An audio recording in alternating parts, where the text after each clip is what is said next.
First of all, good morning once again. My name is Mihael Mišo Mudrić. I'm very pleased and happy to be present here today with everyone. This is the topic that I've been passionate about for the last, I think, 10 years. So to participate finally in a colloquia devoted to this and to be able to listen to so many great speakers discuss these topics is especially fantastic for me. I'm very, very pleased again to be here. Now, I will begin by perhaps addressing a few points made this morning.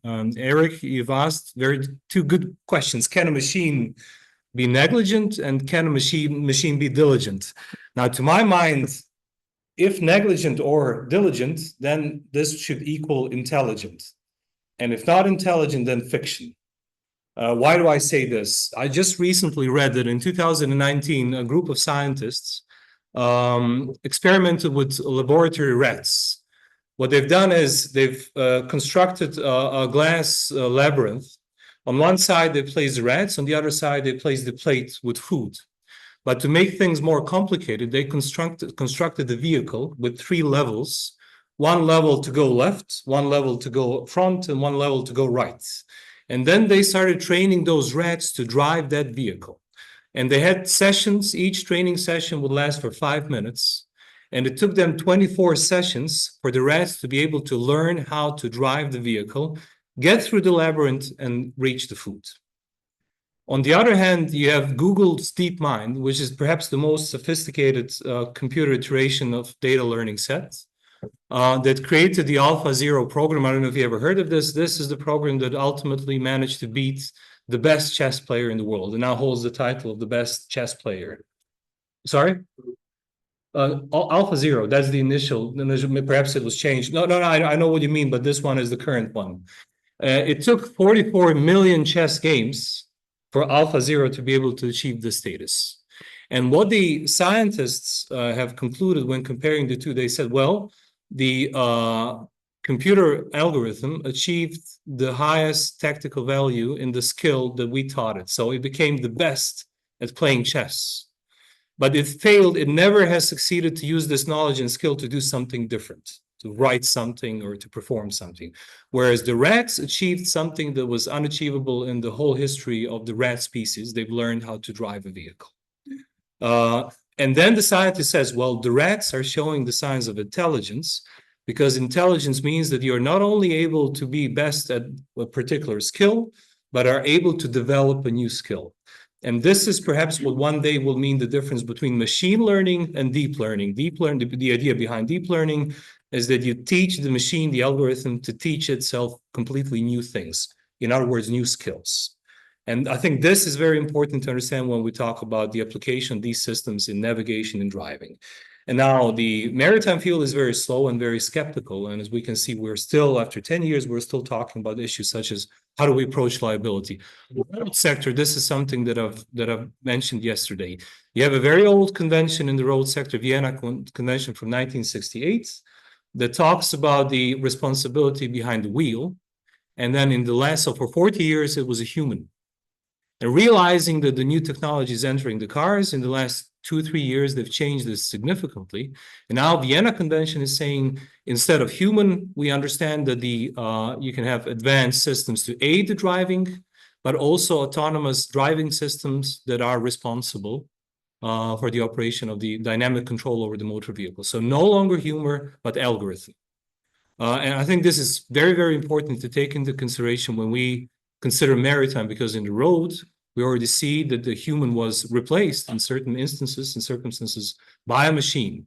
And if you look at for example, European domestic law, German law, French law in particular, you will find that autonomous driving systems are now considered as equal as human drivers in specific situations.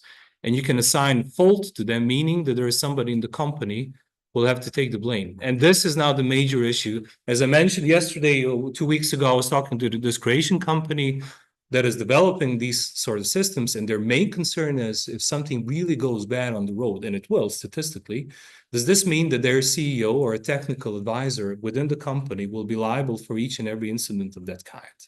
And we have to, I think this is one of the questions that we have to ask ourselves. If we talk about collision, and the ship owners, and if you have a huge fleet, a big company, does this mean that your CEO or your technical CTO will be the person responsible for anything that goes wrong during the time when the system was operated by the machine, regardless of the level of autonomy. You can have autonomous navigation, even if we talk about level 3, not necessarily only level 4. And then perhaps one more thing, when we talk about, and then I'll continue with the presentation, 20 minutes, 25 minutes altogether. 20 minutes, okay, I'll do my best. Right to repair, I think this is something that we need to take into consideration when we discuss these things. Right to repair. New York State, in 2021, they adopted the first ever, I think, right to repair act in the world. The basis is this: I have a computer, a laptop, or a phone, and it gets broken. I want to be able to repair this or get a new one. But it makes little sense if the guarantee period is very small, very short. I'm not too happy with this. So the idea was to extend, in order to protect the consumers, to extend this period to a longer period of time and to provide more right to repair or replacement. One of the things that we're discussing is, how do we prove that the defect in a product was due to the error of the manufacturer and not the error of the consumer, of the user, person who purchased. Did I throw my phone to the ground and I'm claiming that it's faulty, or was it my mistake? And then there was a lot of discussion on whether to go objective or whether to go fault, strict liability or fault liability. And I disagree with the point that the default liability is very much almost the same as the objective principle. There was a lot of discussion on this very topic in this right to repair act in the United States, in New York. And the industry said, well, we cannot accept the strict liability principle because this would mean that we would simply be at a court for every single instance of a fault. So we need to establish practice what is commonly referred to as the manufacturer's fault as opposed to the user's fault. So they said, well, fault liability would make sense. But then the other side of the table said, how reasonable it is to expect from an average person, citizen, to be able to prove that there's something wrong with this smart machine.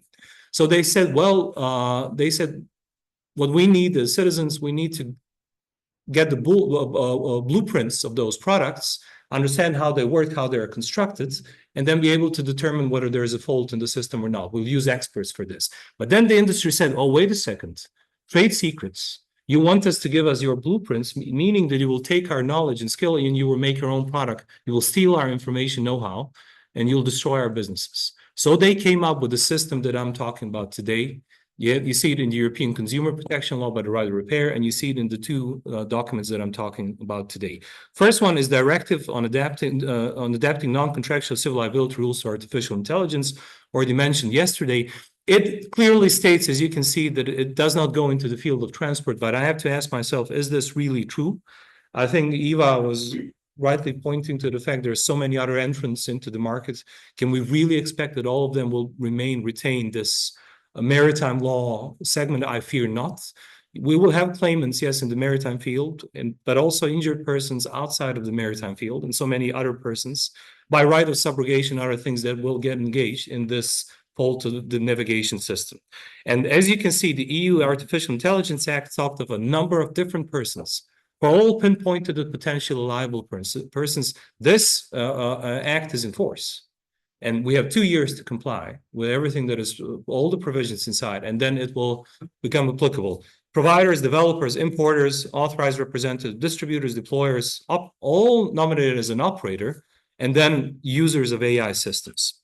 And yes, when they were considering the AI Act, they were referring directly to transport and all fields of transport, seeing this as something that is happening in what is considered the publicly accessible space. Doesn't matter anymore whether this is privately owned or publicly owned, as long as people can enter such a venue, it is considered to be under the scope of the application of the AI Act, which is, I think, quite important. Something is happening with my PowerPoint presentation. I'm sorry about this, but in any case, until just recently, we had traditional players, shipyards, buyer, but now we have a number of people who will get engaged, and it will become the realm of international private law. And just as an example, a company in Japan will be developing this automated navigation system, and they will, to make things less complicated, serve as the backend service operation provider. I will explain later what this means. Then provider of enhanced cloud solutions for data training and data retraining.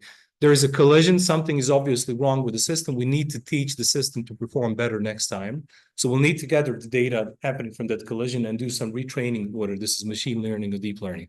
Hardware necessary for the implementation of this ANS, somebody will have to come, perhaps somebody from South Korea, who specializes in the production of these radars, lidars, sonars, whatever is necessary and needed, and to construct this, not just in the shipyard, but later on as well. Specialized installation service provider, those who will be able to do the repairs, or the initial will be sent off to the shipyard to do this. Perhaps the producers of hardware themselves are not capable of actually constructing this or placing this on an object, on a ship, on a vessel. But then autonomous fleet operator, probably a separate company that will manage all those systems, all those ships, and will be in charge of making sure that everything goes well. Connectivity provider is very important. If we want to have those rocks that we talked about yesterday, we need to have connectivity, enhanced connectivity capable of reaching out those vessels wherever they are almost instantly. And connected to this cybersecurity provider, how do we ensure that this is safe? This connection is safe. Then the specialized, and we've heard about this morning, cybersecurity insurance provisions, as well as umbrella insurance, which I think will be quite important in this segment as well. Maybe we will be reaching the knock for knock, tow hire provisions here as well. And then something called, I call it maritime use space provider. I think last year I was talking about use space for the drone sectors. Arif will probably know what I'm talking about. In order for a ship, when you enter Suez, or when you enter Singapore port, or even Rijeka port, there's a lot of ships there, specific climates there, specific conditions there. Somebody will have to feed those automated navigation systems with this information. For the drones, they're talking about use space, where you'll have to have providers of a number of services, including geolocation, for the drones to be operated in this area. I think same thing will apply for ships as well. And then I think specialized IT salvage service providers who will have to be able to perhaps even get to the ship and repair some of the systems for the ship to be able to continue its voyage. So what happens then when we have such a ship getting stuck in Suez as did ever given? Is this just a matter between the ship operator, reder, or brodar in the Croatian context, or do we immediately go after some of the other persons there, and do we immediately get them into the liability scheme? How do we approach this issue?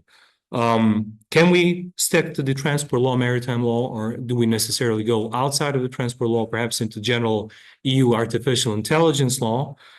Is this even contemplated? I mean, does it make sense to go beyond the scope?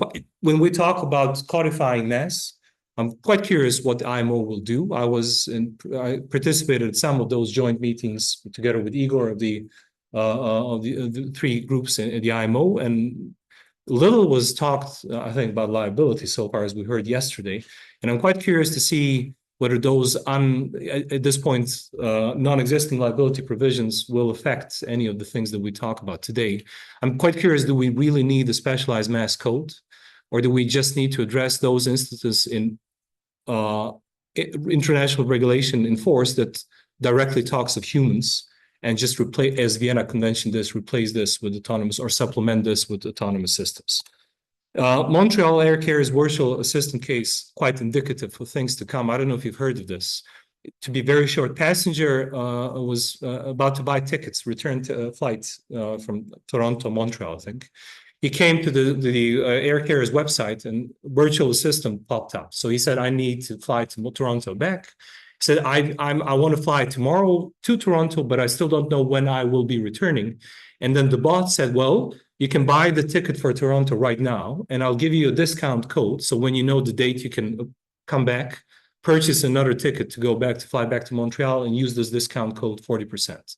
He said, okay, fine, good, I accept. He purchased one ticket. And then a few days later, he was about to buy the return tickets. And then the system said, there's no discount available. We never offer discounts. This is a mistake. And the company, the air carrier, said, well, this is not our mistake. You need to talk to the company who developed this virtual assistant. And then Montreal Online Court said, no, you employ the services of this third company. You are responsible for the fault and mistake in this virtual assistant. I think very, very important case, literal case, for our case, something we are discussing. And I will try to be as quick as possible. Can you remind me how much more time do I have? You now have 6 minutes. 6 minutes, okay, I'll be very quick. So how does this work now? What sort of presumptions have they developed, starting with this right to repair and then coming to where we are right now in terms of the AI, artificial intelligence? How do we approach this issue of disclosing this evidence, since we are talking about due diligence and fault for those high-risk artificial systems? First step, claimant is requesting. So I'm talking to the ship owner. I'm saying I need to have information on this AI system that I feel created damage to me, whoever I am. And then the ship owner said, no, I will not give you blueprints. You will steal my technology. I cannot do this. I don't even have those blueprints. It's another company from Japan that developed this system. The company in Japan is saying, I have nothing to do with this collision. Talk to the ship owner, whoever caused this damage. So now I'm talking to the court and I'm saying, I feel that because there was a collision between two ships, the damage that I have sustained could only have been caused by that other ship that was autonomously navigated. So court, please ask the company to send the blueprints. Now, the court is saying, well, I feel, this is my discretionary power as a court, I feel that this is the likely cause of the damage. I will perhaps do this on my own accord, or I will ask some expert opinion. And I'm directing this official call to the ship owning company, and I'm saying, send the blueprints. The ship owning company is again saying the same thing. We're not willing to share. This will violate our trade secrets. Acceptable in accordance with this directive and accordance with the product liability directive that I'll just mention in a second. And then the court can say, well, now I'm presuming the fault on the side of the shipping company. Or could it be another company? I'm just making this an example. The point being, the industry, when they started discussing this system, they said, we're quite happy with this. We'd rather pay upfront than face the possibility of somebody stealing our secrets. It comes close to object to strict liability, I admit, but it's different because the companies get to choose where they will try to enter the rebuttal procedure, and where they will simply pay up in advance. But there's many questions open. We don't know what the standards are. We don't know who the experts are. Will they be able to provide any expertise in the field or not?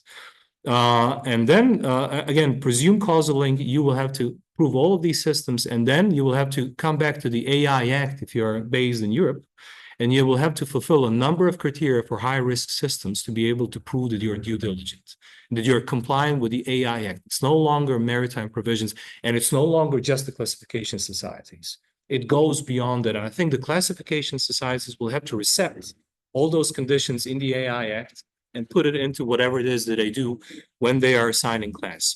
And just to briefly comment, and then I will conclude. Changes to the product liability directive. After 30 years, they finally came up with a solution to enter into the digital arena. And now they have proposed a set of amendments that will likely come into force very soon, where they're now talking about economic operators to cut things short. Now they're not only talking about normal products, but they're talking about smart devices, digital versions of products, and they're saying it's no longer the product as a whole that can be defective, but also components.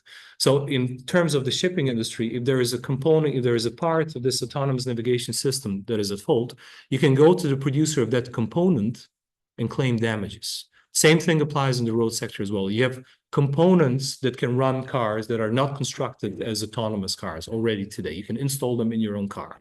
So then the question is this a case enough to go against such a company? The answer is yes. And it's clearly visible in what the new product liability directive, I say new because it's almost as a new one.